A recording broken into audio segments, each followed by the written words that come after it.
Hey, everybody. Welcome to this episode of the Marketing Guides for Small Businesses podcast.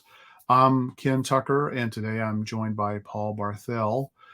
We're missing Ian today. So, Ian, I hope everything's going well for you.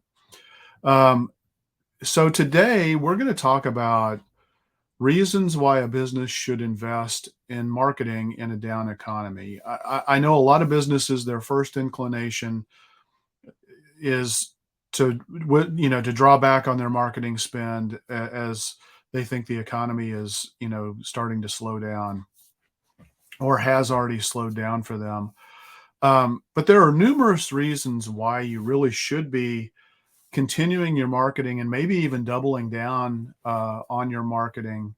So we wanted to kind of talk about what some of those reasons are, and then also talk about some of the tactics that we think are the most effective and cost effective to use in a down economy. So I'll go ahead and get started. I want to kind of talk about a couple of things. One is, one of the big reasons why I think you want to continue marketing in a down economy is it gives you the opportunity to stand out from your competition, and maybe even more so than ever, because a lot of your competitors are going to be deciding, hey, I'm going to stop spending money on marketing. They unfortunately, way too many businesses see it as as an unnecessary expense, if you will, which kind of blows my mind.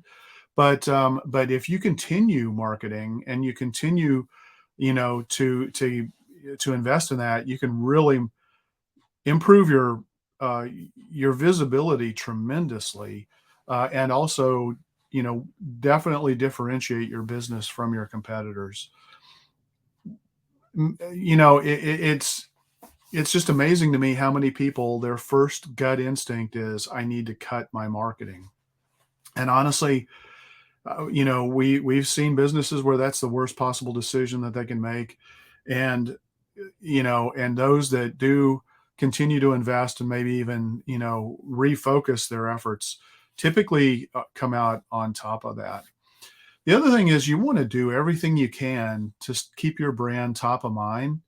you know uh, if your customers or clients, patients, whatever they may be, if they're feeling the crunch of a tough economy, they may be price shopping more than they ever have been. And your customer loyalty, um, in the past, only goes so far. And so if you're not continuing to market and stay top of mind, that all of that hard work that you've built you to build customer loyalty and trust in your brand can go away pretty quickly and pretty fast as people start to feel economic pressures. You don't want to risk that, so you definitely need to keep doing things to help keep your business and brand top of mind. And then, you know, now is a great time to just reinforce your marketing messages. Make sure they're crystal clear, make sure that it's obvious what you do, the problems you solve for your clients, and why they should choose your business over others. Um, when the economy gets tough, people, we've already seen, the increase in search happening just over the last several years, and so you definitely want to do these things to make sure that your business is standing out. Paul, what are your thoughts? What, you have any ideas on what things, reasons that businesses should continue to invest in marketing? Yeah, it's like you said that for a lot of businesses, their first reaction is to cut back on their marketing, and you need to look at marketing as an investment, not an expense. And if the economy has slowed down and there's less availability, or less demand, if you will, you want to increase your visibility, not decrease your visibility. I mean, because if the economy is in a downturn and there's less demand for your product or service, then you don't want to decrease your visibility. That makes no sense. But the other thing is, staying in touch with your customers, remaining engaged with your customers, it helps it helps increase loyalty, and it gives you the opportunity, especially if your competitors are also pulling back. It gives you the opportunity to build these relationships with your customers, and to increase loyalty, and to stay top of mind with your customers, because at some point the economy is going to pick back up. And when that happens, if you've remained engaged with your customers, you're the first one they're going to call, or contact, with call, fill out a form on your website, whatever, Right. because you remain engaged with them. And I think it's a huge missed opportunity that a lot of business, like you said, it's a knee jerk reaction to, well, I need to cut back on my marketing, because they see it as an expense, not an investment. And that's a huge mistake. Absolutely. I mean, if your pie's if shrunk, your visibility automatically shrinks along with it. And so, if you back off of your marketing, your visibility shrinks even more. And so if you think about it, if your competitors are stepping away from marketing, you can actually That have gives you a huge opportunity. it gives you a much bigger slice. So even though it's a smaller pie, you might have a much bigger slice, and that can be the difference between survival and thrive, or at least thriving, or just struggling and barely getting by. Yeah, absolutely. Yeah. Another thing that comes to my mind too is I think it's a great opportunity to test some new marketing channels. If you haven't done a lot with social media, even though depending on the niche, and the type of business you have, social media may not drive a lot of direct business, but in terms of visibility, it's a necessary evil in today's world. And if you haven't really focused on maintaining visibility on your social media platforms, in a down economy, if you're not posting and sharing content on a regular basis, people might make an assumption that your business is either not doing well or is no longer in business. Especially if they wind up doing a search, they land on your profile, and you haven't posted for 2 months or even 6 months, or God forbid longer.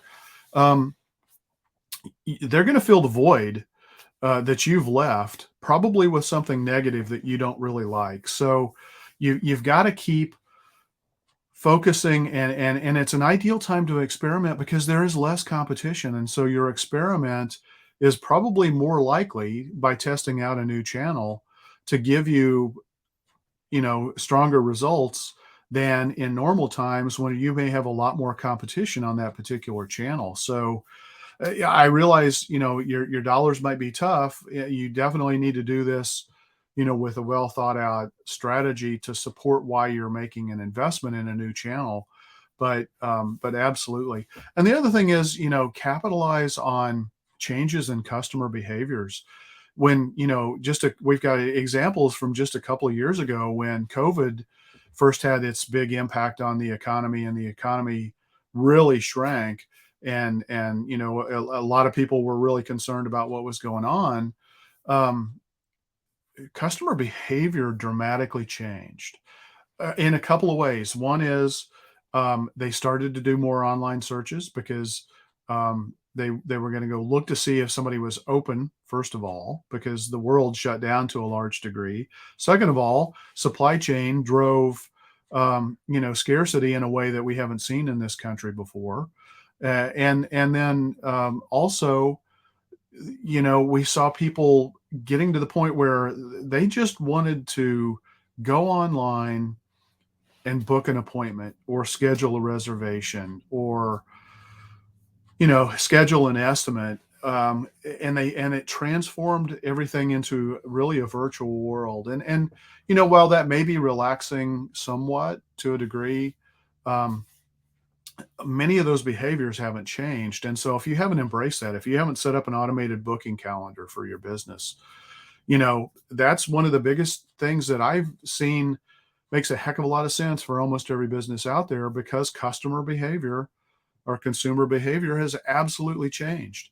The other thing is businesses that did okay or even thrived, they did so because they stayed in contact with their customers. And many of their customers wanted to help out those businesses even more because everybody knew it was tough out there.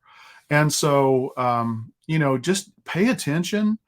And as we've talked about, already, as Paul mentioned, building those relationships with your customers, is really a great way to help your business survive a difficult time because you're building champions and people who are going to advocate and fight for you. And that can be a huge difference maker. Yeah, and the COVID showed us just how vulnerable just-in-time inventory can be, and we're still dealing with that. But Yeah. one of the things is if there's a downturn in the economy, that it's a good opportunity to step back and improve your SEO. And this goes back. I touched on this. This goes back to increasing your visibility. If there's less demand, you want to be more visible, and uh, it could be a good. And you touched on this a little bit. It's a good chance to improve your ROI because if your competitors are pulling back, and you make a little bit of investment, your return on investment is going to go up, and that can put you in a position to where the economy does pick back up again, which it will. You could have leapfrogged your competitors. You could be in a great position to dominate in your market. And also keep in mind that not all of your competitors are necessarily going to pull back. They may see the same opportunity and say, hey, this is a good chance to actually make an investment and pull ahead of my competitors. And if one of your competitors does that and you don't, you're never standing still in anything. Okay, you're moving forward or you're moving backward. And if one of your competitors decides to make an investment and you don't, you can find yourself in a bad position when the economy does pick up. You may find out that some of your competitors have really moved ahead of you because you decided to pull back. So, and when it comes to SEO, maybe have your marketing agency, your web people, whatever, work on the technical stuff, work on the structured data, put some content out there, optimize that content. You do things that are going to make you more visible because it's it's not just going to help you in the short term, it's going to help you in the long term, and it's something you should honestly be doing anyway. Yeah, absolutely. I think about a story that Donald Miller talks about from StoryBrand. When the economy started to take its downturn during COVID, they made their living at that point in time in the world of StoryBrand, as a company, by hosting in-person events. Well, those completely stopped. And, so they quickly recognized that and pivoted to delivering virtual events. And they found that they could save a lot of costs. They still had great participation rates, and actually they were able to do more, and they were able to actually make better profit margins, even charging less money for a virtual event because nobody wanted to pay the same amount of money for a virtual event that they were in person. The cost of delivery went way, way down. Likewise, I think about a lot of the home remodeling contractors that we were working with. You know, One of the big things that costs home remodelers and home contractors a lot of money is drive time from one estimate to the next. And, to the extent that they can pre-screen people or do some things virtually to make sure it's a good project for them. The client thinks that it's a good project for themselves as well, and so it's a good fit. Now, when you're driving across town, Obviously the price of gas has gone up, and so that's an increased cost. But the time that you're in your vehicle going from point A to point B to get to that next estimate or appointment or whatever, is costing you money. You're not being able to bill for that. And so you look for opportunities in a difficult economy to improve your operations. It could be inventing new products to sell, or it could be finding new ways to deliver your best products and your most in demand products. Again, another thought is restaurants, they really up their game, by providing delivery services where maybe they hadn't before, or providing, outdoor seating in ways that they never really had before, to be able to capitalize on that. And in my mind, those are kind of, those are the equivalent of, using new channels to get your products and services out through. They may be not marketing channels, but they're doing new delivery processes. And so you absolutely want to take advantage of those things and quickly recognize those. Um, we live in a world where, you it may not be comfortable, but you need to be prepared to pivot and change pretty quickly as the times change. Well, and the other thing, make sure that your business information is correct, especially if you have a location that people come to, like for instance, a restaurant. If someone goes online and they find your business information and your hours of operation are incorrect, and they take the time to drive to your business and you're not open, that irritates people. And that's a really bad thing. So, make sure that your business information is correct. That's a great point. I think a lot of businesses forgot to do a lot of that, um, because they modified their hours. A lot of restaurants, and a lot of in person types of businesses where people go to those businesses, they don't have as broad a range of hours as they used to have. They may close early on a particular day, so maybe Tuesday afternoons, maybe historically a slow day for them. They've decided, to close their business on that day, or it could be because they couldn't find workers to staff the store.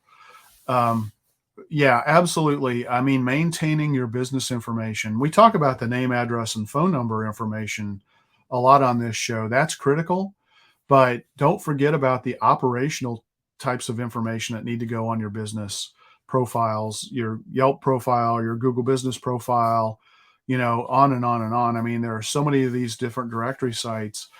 Any place where customers can get bad data and information about your business, is going to have an impact on your business one way or another, whether it's SEO or whether it's, just perceived by the particular customer.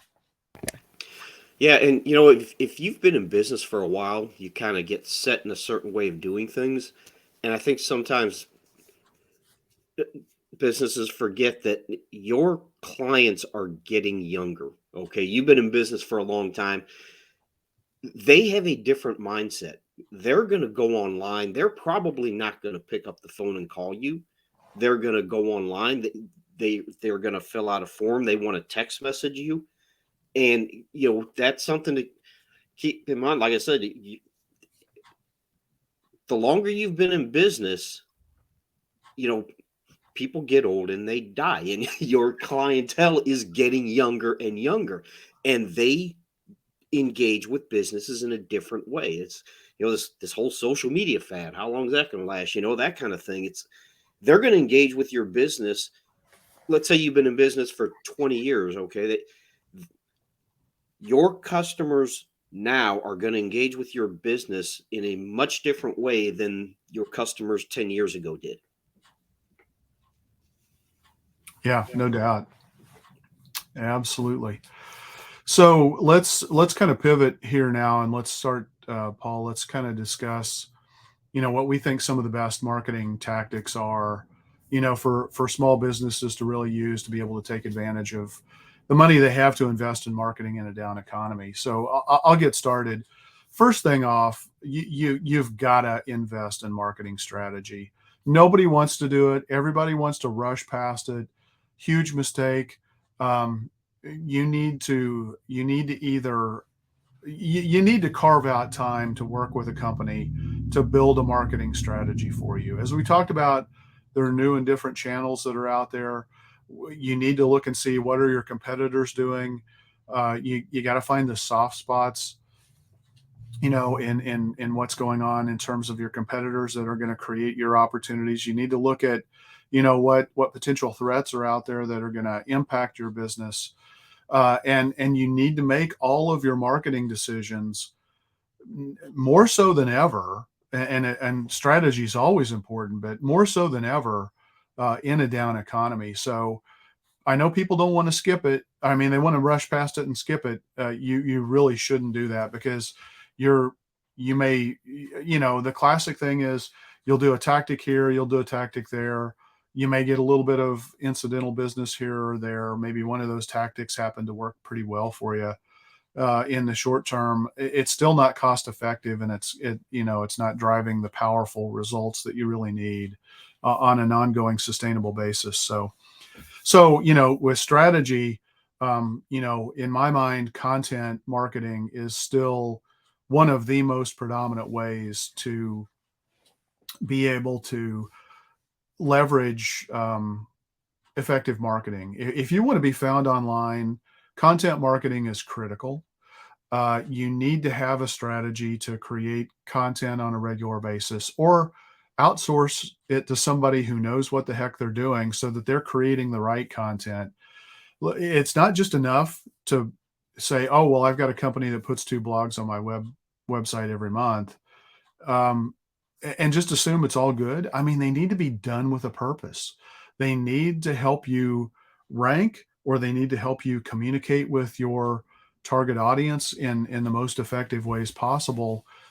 Way too many businesses pay for really crappy content. They buy content that's sold to other people at the same time, so it has no SEO value. And now with the explosion of all of the AI tools that are out there, a lot of people just go out there and press a button after they type in a prompt to Chat GPT and say, "Oh, great, I just got some content written. I'll slap that on my website." That's a mistake. You're going to run into problems. Maybe not immediately, but maybe immediately. Could be bad information. It may not be unique information in the eyes of Google, and so it's gonna give very little value. And it's like you think you're addressing the problem and fixing the problem, and you're really not. So you need to work with somebody who gets all of this stuff, whether it's internal staff that you hire to do this for you, or if you're working with a marketing company. They got to get it and understand what the value is. So in terms of content, I mean, video content's fantastic. Social media posts are a part of that. Blog posts, as I talked about, podcast interviews are great. Infographics, there are lots of different things that you could do. Again, you have to think about how all these align with the type of content that your ideal target customers want to receive and where they want to receive it.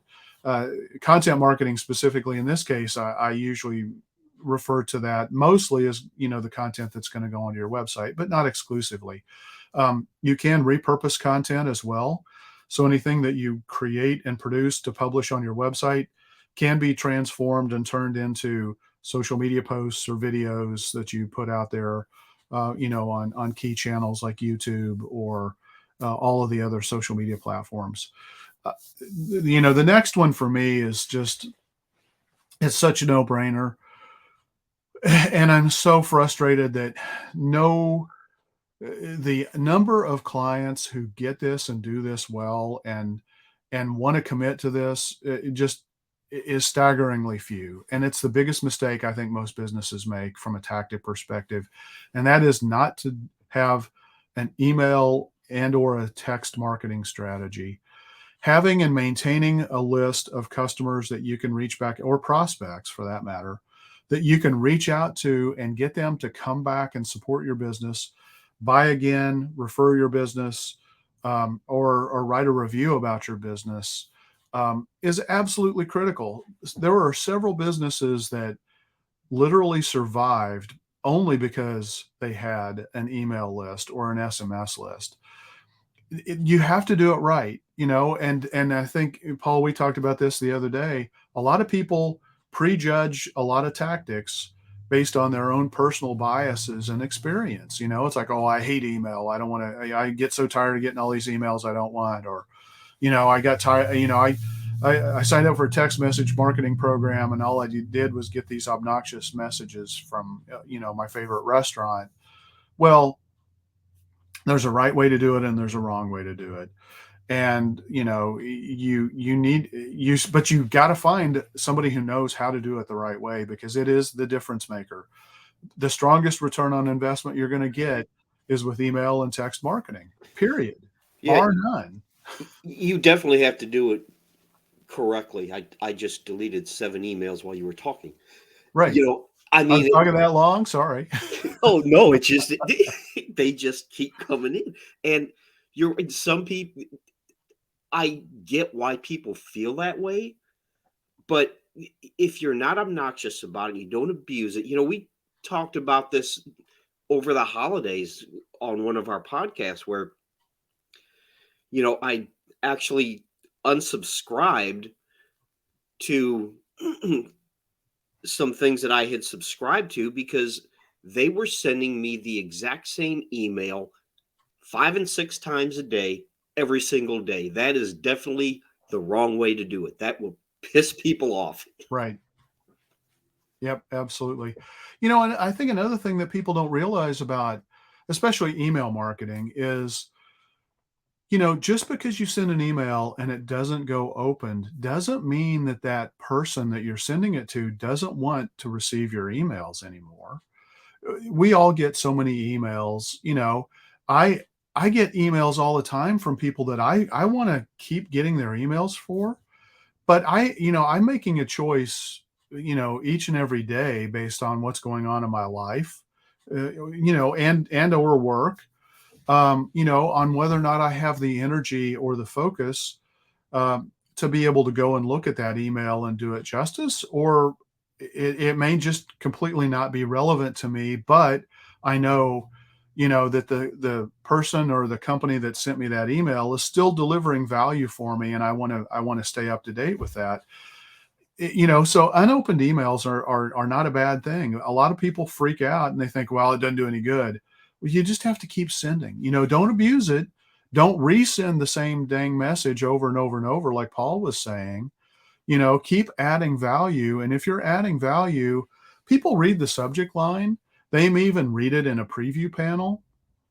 You may still be getting your message across. Worst case scenario, you're staying top of mind, and that's one of the most critical things. So, don't let your biases, dictate, that you're not doing email or text marketing. Or the next channel that I think is important, and I think also has so much misconception about, is social media marketing. In the world we live in today, the reality is you've got to post twice a day on a platform like Facebook or even Instagram. Otherwise, the algorithms of those platforms, if you're not posting frequently enough, and really, I think the consensus is probably 2 times a day on those channels, you're not going to have an opportunity to have your content shown. Organic reach is already dropping anyway for businesses, through Facebook business pages or whatnot. Um, you don't want to make that worse by not posting anything. It's a necessary evil. It's just part of the visibility game. You've obviously got to continue to try to post quality content that adds value to people. Uh, Social media can play a really big role in getting people to your website. If you're a lifestyle business, it can be a driver for driving significant business for you. And I'm talking organic, I'm not talking paid here. Um, you know, um, just by posting, like if you're again, a restaurant or a boutique, and you're kind of slow, you could post on social media to say, hey, the next two people that come in, we'll throw in this extra goodie, or we'll give you 10% off, as a way to get people in the door. Because if people come in the door, they're probably going to wind up buying more than the promo or the offer that you're giving them anyway. And so you're going to be making that up pretty easily. Um, you've got to continue to maintain visibility. It's as simple as that. Our social media platforms, they're not the same as search engines, although TikTok is, starting to become that way with younger audiences. Um, and we're not going to talk a lot about TikTok because, again, I think that that's a channel that could be yanked at any time due to government regulations. But again, don't prejudge social media just because you hate what you see when you look in your Facebook newsfeed. Yeah, if you think China isn't collecting and selling your data and doing all kinds of other things with it, you're very naive. Yeah, absolutely. But something else is might want to address is paid advertising.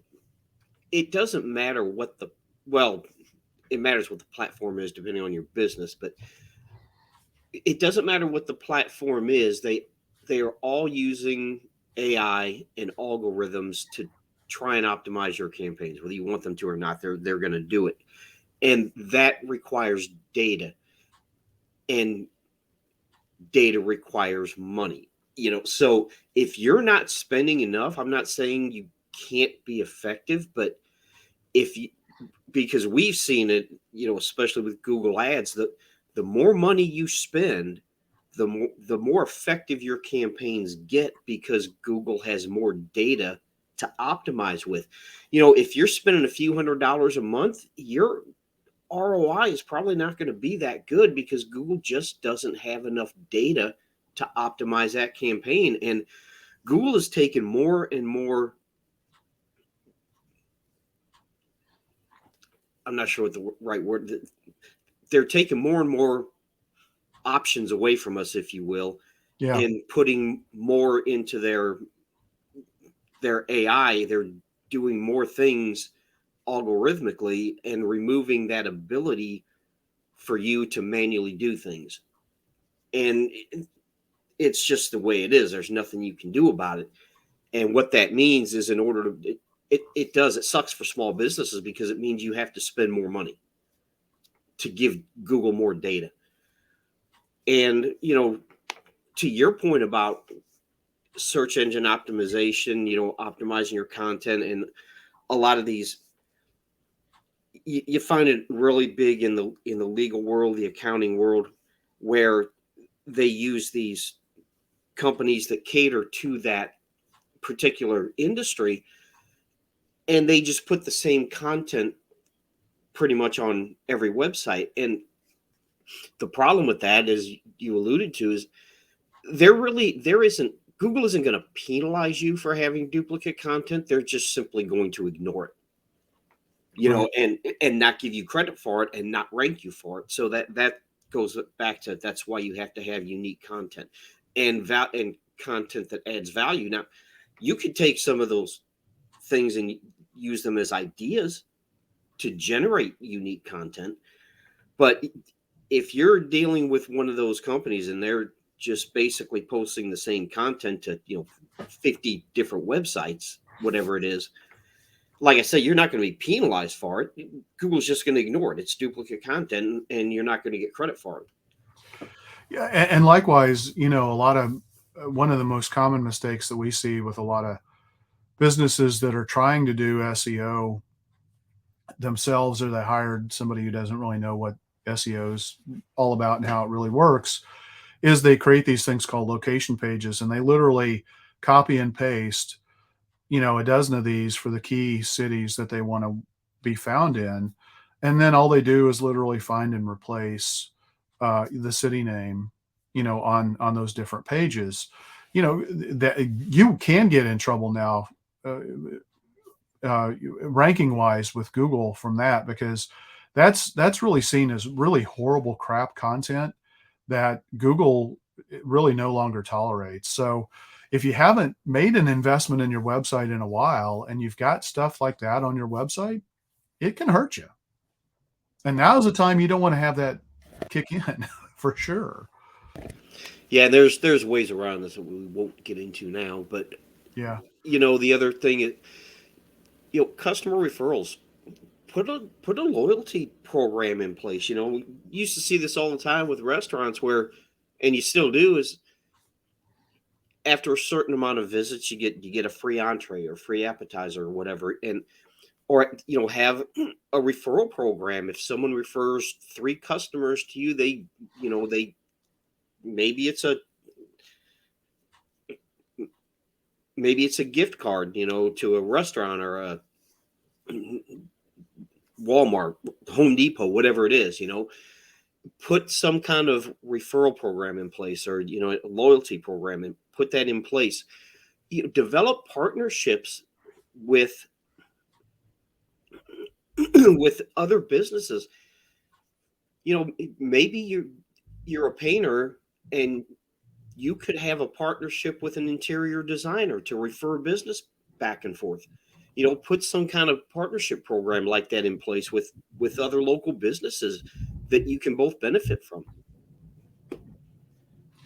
Yeah, those are great ideas, and they're low hanging fruit that I think a lot of people rush over and don't think about.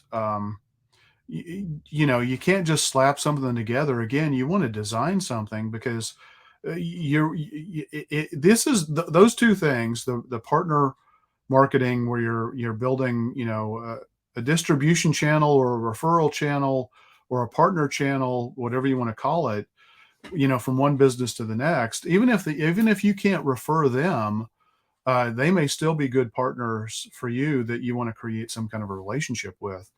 And like you said, customer referrals are just massive. And they're really, for many businesses, it's one of the most critical things to get right, to survive a tough economy. And they don't typically cost you a whole lot of money. So absolutely take advantage of those. I wanted to ask you about a couple of other paid advertising strategies as well, Paul. Like Facebook ads and Yelp ads, which are two of the most commonly requested services that we get, and requests from clients. Um, you know, you talked a lot, quite a bit about Google ads, but what do you think about Facebook ads and Yelp ads? Well, it's no secret how I feel about Facebook, but the thing with Facebook, you have to keep in mind what these platforms are. And look, Facebook ads, if you're in the right industry, you can get a good ROI. But oftentimes, Facebook ads, it's a social media platform first and foremost, so it can be great for awareness, top of the funnel kind of thing. We talk about the marketing hourglass all the time. And look, Facebook ads can be great for awareness, depending on your industry. Yelp ads tend to be more intent oriented. People are looking for things. And the unique thing about Yelp, I think, is it is really strong in certain parts of the country. In other parts of the country, not so much. I think you need to try these things. And if it doesn't work, it doesn't work. But you don't know if it's going to work for your business if you don't try it.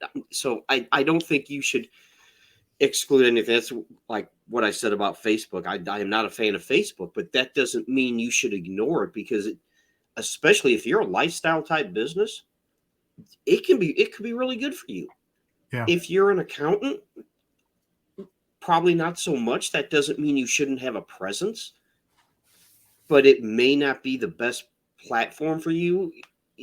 I don't know how many people are going to go to Facebook to try and find an accountant or an attorney. So, Yeah. maybe some people do.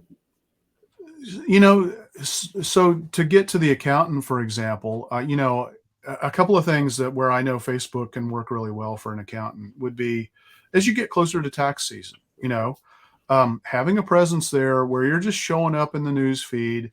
This is, it's simmering on the backs of people's mind. Oh crap, I got to do something to get my taxes done this year. You know, if you have an ad pop up in somebody's news feed, it could work pretty well for you Yeah. in that scenario. So you've got to target, and it could be driven by timing. It could be driven by like or interest or demographics. Another one is, we're in spring. This is hail damage season. If you're a roofer, everybody's thinking about every time there's a thunderstorm that blows through. We're in the Midwest here, and there's a lot of hail that's happening, all around the area. And I mean, I always, just me personally, I figure if they got hail 2 miles away, heck, I may have gotten hail too. If you're a roofer, having visibility when that kind of stuff is just in the social consciousness, on a platform like social media can work really well for you. Yelp, is an amazing platform in a lot of ways. It does it work well in rural areas? No. Does it work well in all urban or suburban areas? No, but it does in many of those. And and even with specific niches, it works really well. I think a lot of people think Yelp is just for restaurants. It's not. I mean, we're seeing some really fantastic results for home remodeling contractors, for for auto repair centers, plumbers, electricians. They get ridiculous performance on Yelp. So, and the reason is, Yelp. When somebody goes to the Yelp app, like Paul said, they have strong intent. They're only going to that Yelp app because they're looking to make a decision and find somebody to hire. And so, being visible when somebody's on the Yelp app is absolutely critical. And the ads are absolutely a way to amplify and dramatically increase your visibility on Yelp. So, Well, it goes back to what you talked about targeting and seasonality. If you're an HVAC company, you might want to put some ads out there about having your air conditioning checked out yeah, and maintain, making sure everything's in working order, because it's still pretty rather cool where we are right now, but in about a month it's going to start to get really hot. you yeah, know yeah, so this yeah, would be a great time for an HVAC company to put some ads out there about having your air conditioning system checked. yeah, absolutely. So I've got a couple of other thoughts too that I wanted to kind of share. So, you know, I have to talk about influencer marketing. I don't know that that's particularly great for most small businesses. Again, if you're a lifestyle business, I think you probably are going to have a chance to get more out of it. Um, it is worth merit to take a look at and consider for your business. There's a lot of scamminess out there, and so it can be a difficult road to go down, but it can be a successful strategy. So, just file that away as a potential event marketing. So, hosting or sponsoring events, webinars are fantastic. In-person events, people have a real strong desire to get back and do things in person. Uh, Many people do, and so that can be a powerful thing to put in place. And going to conferences and trade shows where your ideal customers might tend to be, it can be a really effective strategy. There's a whole program that you need to build around event marketing to get the most out of those events, and you can't just buy a display and show up and hope that you're going to have good success at the event. You need to plan this before, during, and after, and have a real strategy behind it. But it's a powerful thing that you can think about doing, and it's something that is absolutely waking up again, even in a slower economy. And then, we've talked about this throughout the entire episode here, but, just customer experience. I mean, you really want to try to provide that exceptional customer service and experience so that you're building loyal customers. This is a difficult time for you to lose a customer just because you let them think about another opportunity, working with another company. If you would have just spent a little bit of time and focus, maybe you could have prevented that from happening. And so, just those are some ideas that we had. Paul, you have anything else you want to talk about before we wrap up? Yeah, just the whole customer experience thing. It's the customer has more choices, more data, more information than ever before, and the days of the customer babysitting you and getting in touch with you, it's over. If you don't respond to them quickly, if you don't offer exceptional customer experience, they're gone. They're going to go to a competitor. And we've talked about speed of responses, how important that is, and that's another podcast episode. But it's critical. I mean, we live in an instant gratification world, like it or not. And if you don't respond quickly, even if it's an automated, missed call text back, even if it's an automated response, if Right. you don't respond, they're gone, and Yeah. they're gone yesterday. Well, you talk about this a lot, Paul. The need for a marketing CRM, customer relationship management system. Don't be fooled by the fact that somebody calls their system a customer relationship management system. The overwhelming majority of them are really focused on operations, not on the marketing. Yeah, and Uh, they try to put marketing on top of it. right. And you might need both. You definitely, for certain businesses, you absolutely need to have that operational system. I'm not disputing that.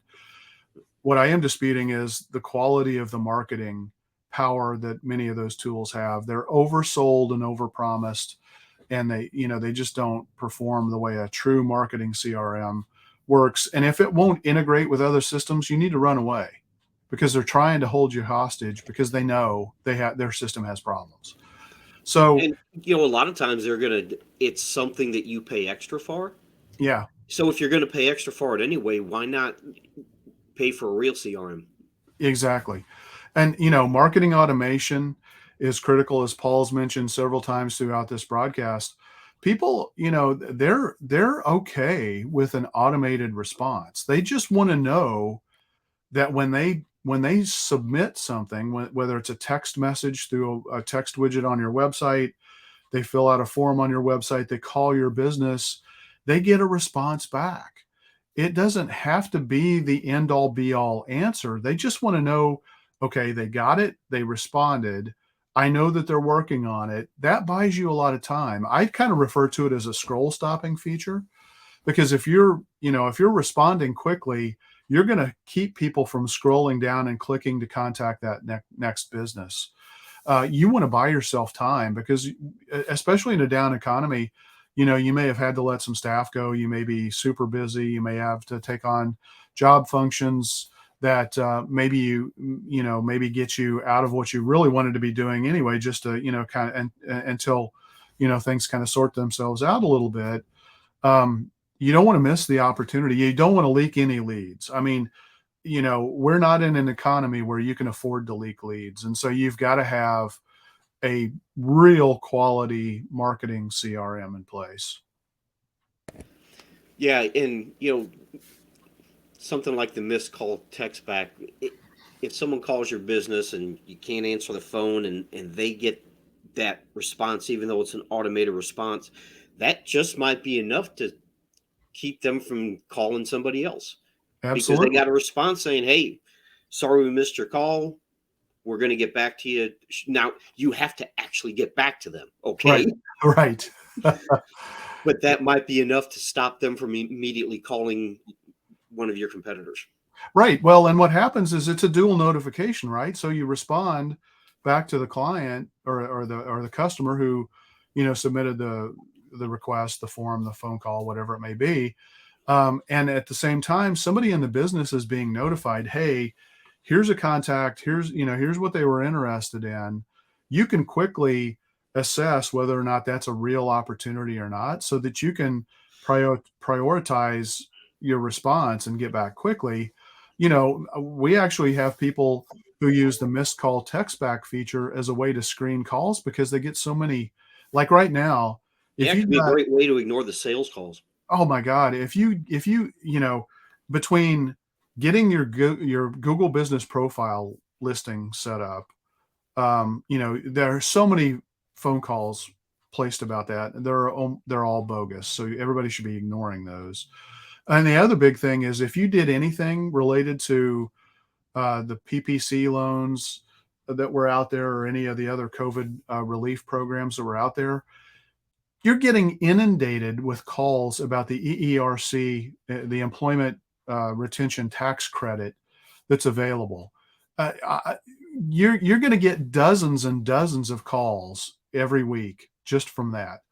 And look, it's a great program. Don't get me wrong. If you held on to your employees and you're eligible to get that, by all means, you should be investigating that. But all of these cold solicitations that probably aren't even real people, they're automated voicemail systems that are sending you messages, hoping that they'll get some bites. Um, they're not real customers. They're not paying you money. Um, you filter all that crap out, and you can do something like that with a missed call text back because you get the quality of the lead. If it's somebody that's calling you to solicit you for business, um, they may or may not leave a message, and so it's going to stop a lot of the time wasting from all of this unwanted contacts that are submitted. So it can be a great strategy. Well, Paul, thanks so much. I mean, this is a topic I think is really important for a lot of businesses. I hope this was helpful for you all. Please don't back off your marketing unless you absolutely have to, literally for the survival of your business. It's the best opportunity actually to come out ahead in the long run if you can continue the course. And like Paul said at the beginning of the podcast, marketing should be seen as an investment, not a cost.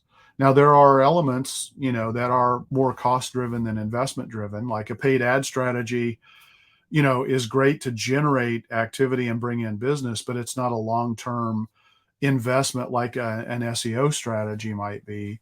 But still, you want to continue to make these investments to help your business kind of weather the storm. Any last thoughts, Paul?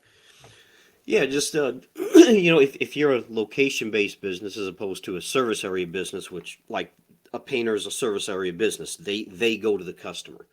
If you have a location that people come into, and you have that storefront, is that an investment or is that a cost? And you need to look at your marketing and your online presence the same way. You've said this a million times that your online presence is an investment, and in this day and age it very well can be your business, and your website is the only thing that you own. Yeah, Google Business Profile is great, but you don't own that. And how many times have people had their Google Business Profile suspended?